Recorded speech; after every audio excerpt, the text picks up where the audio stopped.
को बहुत कम मिलता है, उड़ीसा के लिए ध्यान देना बहुत जरूरी है। धन्यवाद अध्यक्ष महोदय। माननीय सदस्य प्रोफेसर मनोज कुमार झा, 8 मिनट। शुक्रिया। वक्त पहले बता देते हैं तो वक्त और भी बुरा लगने लगता है। आपको आपकी ज्यादा मिला है, पहले जी 3 मिलता है। माननीय उपसभापति महोदय, बजट के दौरान भी एक बात से चर्चा शुरू की थी। वित्त मंत्री साहब हैं, एक सवाल हम सब एक दूसरे से पूछें और सदन में सामूहिक रूप से पूछें कि बजट किसके लिए होता है। माननीय मंत्री महोदय, आपकी तवज्जो चाहूंगा। आप थोड़ा मेरी ओर देखेंगे तो मुझे अच्छा लगेगा। तो माननीय उपसभापति महोदय, एक सेकंड प्रयास। माननीय उपसभापति महोदय, मेरा ये मानना है कि हम सबको ये सोचना चाहिए कि आखिर बजट किसके लिए होता है, उसकी प्राथमिकताओं में कौन है, अप्रोप्रिएशन के आधार क्या है, क्या वो आधार हमारे समावेशी विकास के चरित्र से मेल खाते हैं या नहीं। क्योंकि मुफलिसी हिस्से लताफत को मिटा देती है। मुफलिसी हिस्से लताफत मतलब मैं अच्छा हूं, मेरे अंदर का गुण मिटा देती है, और भूख आदाब के सांचे में ढल नहीं सकती। तो शिकायत के लहजे में नहीं, कुछ सुझाव और कुछ उस दृष्टिकोण से अपनी बात रखूंगा। माननीय वाइस चेयरमैन साहब, चिंता का विषय है कि ministry of labour and employment, ministry of minorities affairs, ministry of tribal affairs, ministry of panchayati raj में एलोकेशन ऑलमोस्ट स्टैग्नेंट। और ये चारों मिनिस्ट्री, इसका दायरा कितना बड़ा है ये हम सबको सोचना चाहिए। मिनिस्ट्री ऑफ सोशल जस्टिस के बारे में विल्सन साहब विस्तार से कह गए, मैं उस पर और टिप्पणी नहीं करना चाहता, लेकिन मैं ये जरूर कहूंगा कि अगर इसके दायरे को देखेंगे तो इसके एलोकेशन से चिंता सिर्फ हमारी नहीं होनी चाहिए, ये चिंता सामूहिक रूप से पूरे सदन की, एक एक व्यक्ति की होनी चाहिए। माननीय वाइस चेयरमैन साहब, पीएम किसान निधि 2019 में 6,000 रुपए थी। आज कौन सा बरस है? 2026। कितनी है निधि? 6,000 रुपए। क्या कोई फर्क नहीं पड़ा? क्या यह हमारी प्राथमिकताओं में नहीं होना चाहिए? सॉइल हेल्थ कार्ड, मैं चाहता हूं हर सांसद लोकसभा और राज्यसभा का सरकार को हकीकत बयान करे कि सॉइल हेल्थ कार्ड में करप्शन का क्या लेवल है। इनइफेक्टिव, लेकिन एक्सेप्टेंस नहीं है सर। डिनायल मोड में हम रहते हैं, डिप्लोमेसी में भी डिनायल मोड में रहते हैं। एक नैतिक विरासत जो भारतवर्ष की थी, हमने उसको छत विच्छत कर दिया। अरे कुछ नहीं, कम से कम 175 बच्चियां मारी गई थी, उसको तो कंडेम कर सकते थे, लेकिन उसके नतीजे में आज जो परेशानियां हम झेल रहे हैं वो हर व्यक्ति की परेशानी है, हर सरकार की परेशानी है, हर नागरिक की परेशानी है। माननीय उपसभापति महोदय, एजुकेशन के बारे में, चूंकि ये मेरा क्षेत्र भी है, मैं एक विश्वविद्यालय से आता हूं और मैं कहूं, सिर्फ आपसे शिकायत नहीं कर रहा हूं, एजुकेशन हमारे देश की प्राथमिकता में नहीं आ पा रहा।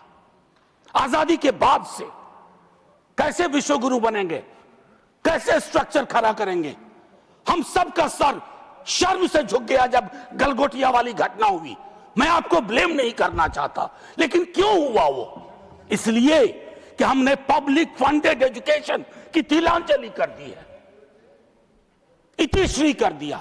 मेरा प्राइवेट से विरोध नहीं है, लेकिन कोई तो पैरामीटर हो, गुणवत्ता जांच का कोई तो सिलसिला हो, कुछ तो हम तय करें। अन्यथा माननीय वाइस चेयरमैन साहब, बहुत परेशानी होगी। मैं नॉन नेट फेलोशिप, हम सब वाकिफ हैं, जब से शुरू हुआ आज तक उसमें कोई इंक्रीमेंट ही नहीं हुआ, बढ़ोतरी ही नहीं हुई। कैसे पढ़ेगा इंडिया भाई? हवा में कि कुछ आधार भी चाहिए। SC ST स्कॉलरशिप्स को लेकर के विल्सन साहब कह गए, अगर आप मार्जिनलाइज्ड कम्युनिटीज में इन्वेस्टमेंट नहीं करेंगे तो you are actually decimating the very structure of an inclusive economy and an inclusive society. You cannot live up to the expectations of your preamble. because that does not follow mere rhetorical slogans or garlanding of Mahapurush on a given day. Sir, जल जीवन mission के बारे में विस्तार से शक्ति भाई भी बोले, मैं और कुछ नहीं कहूंगा। अभी इंदौर में सर कंटामिनेटेड पानी पीने से सैकड़ों मौतें हो गई। मैं इस पे पॉइंट स्कोर नहीं करना चाहता सर, विषय पे बोलना चाहिए। मैं एकदम इसी पे जल जीवन, मैं इसलिए कह रहा हूं, मैं विषय से विषयांतर नहीं होऊंगा। मैं सिर्फ ये कह रहा हूं सर, ये अलार्म बेल है, अलार्म बेल, और सिर्फ बीजेपी के लिए नहीं, हम सब के लिए अलार्म बेल है। कौन सी दुनिया दे रहे हैं अपने लोगों को, ये मैं समझता हूं। मैं बिहार के बारे में कहूं, पिछली दफा बिहार का जिक्र आया, चुनाव भी था वहां, तो हमारे दोस्त लोग भी नाराज हो गए कि बार बार बिहार आ रहा है, बार बार बिहार आ रहा। अरे साहब, बिहार नहीं आ रहा था, चुनाव की बहार आ रही थी, कुछ भी नहीं था। आज भी बिहार पलायन का दंश झेल रहा है। रोजगार के मामले में हम सबसे निचले सूचकांक पे हैं।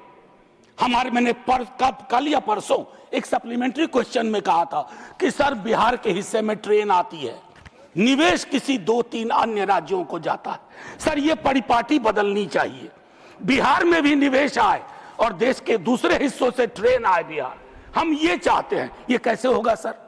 इसके होने के लिए बिहार को देखने का आपको गैर राजनीतिक नजरिया विकसित करना पड़ेगा।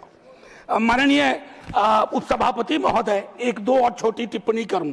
आय की असमानता मैंने बजट में भी कहा था, हम इसे खारिज कर रहे हैं। ये हमें ज्वालामुखी के ढेर पे ले जा रहा है। मैं सिर्फ थॉमस पिकेटी की बात नहीं कर रहा, जो वो कहते हैं कि 1% ने हमारी पूरी राष्ट्रीय आय का लगभग कब्जे में ले लिया। मैं कह रहा हूं, आप अपने आसपास देखिए, हम भी अपने आसपास देखें कि आखिर आय की असमानता क्या करती है। ये अवसरों की असमानता में बदल जाती है। गरीबी और आर्थिक असुरक्षा, ग्रामीण शहरी विभाजन वगैरह वगैरह, ये लोकतंत्र को भी माननीय उपसभापति महोदय प्रभावित करती है। एक आग्रह जो बजट में भी किया था, किसी को बुरा नहीं लगेगा, प्रोग्रेसिव टैक्सेशन के बारे में सोचा जाए थोड़ा। इस देश की जो ये असमानता का आर्किटेक्चर है ना माननीय सभापति महोदय, ये आर्किटेक्चर हमें लील जाएगा। इसके लिए आवश्यक है कि विरासत टैक्स को एक बार एक्सपेरिमेंट करें और कर से जीडीपी अनुपात भी बेहतर हो तो प्रोग्रेसिव टैक्सेशन को एक बार हम सोचें। आखिरी सर, मैं आखिरी टिप्पणी करके 23 सेकंड है, ज्यादा वक्त नहीं लूंगा, 1 मिनट ज्यादा से ज्यादा। माननीय सभापति महोदय, मैंने एक चीज कही, सदन पक्ष और विपक्ष से मिलकर होता है। मैं कहता हूं पक्ष और विपक्ष बदलने वाली चीज है, आज ना बदले कल बदलेगा, लेकिन कुछ सरोकार साझा होने चाहिए और उनमें से उन सरोकारों को मैंने उसी दृष्टिकोण से आपके समक्ष रखा। अगर आज एलपीजी का संकट है तो उसको एंटिसिपेट करते हुए अप्रोप्रिएशन में उसका भी ध्यान रखना था। और जो बात मैंने कही कि हिंदुस्तान की डिप्लोमेसी की एक नैतिक विरासत है, हम उसको ना खोएं। गिग और प्लेटफॉर्म वर्कर्स इकोनॉमी का एक बड़ा हिस्सा, उनकी सोशल सिक्योरिटी को लेकर के एक ब्रॉड एंड आखिरी 30 सेकेंड सर, समझ होनी चाहिए। और कभी कभी सरकार ये फैसले करती है ना, अपनी भी नीतियों को पलट देती है। 2019 और 2025 में माननीय सर्वोच्च न्यायालय का ऑब्जर्वेशन था कि सीएपीएफ की इनजस्टिस हो रही है। खुद जावड़ेकर साहब ने तब प्रेस कॉन्फ्रेंस की थी कैबिनेट के बिहाफ पे और कहा था ऐसा नहीं होने देंगे, लेकिन आज फिर से मैं समझता हूं सीएपीएफ को उनकी इनजस्टिस को ऑगमेंट करने की सिस्टमैटिक कोशिश हो रही है। सर, जय हिंद बोलने दीजिए। सर, जय हिंद से पहले थम्बी साहब को मत बुलाइए। जय Hind sir. 8 minutes. Vice Chairman.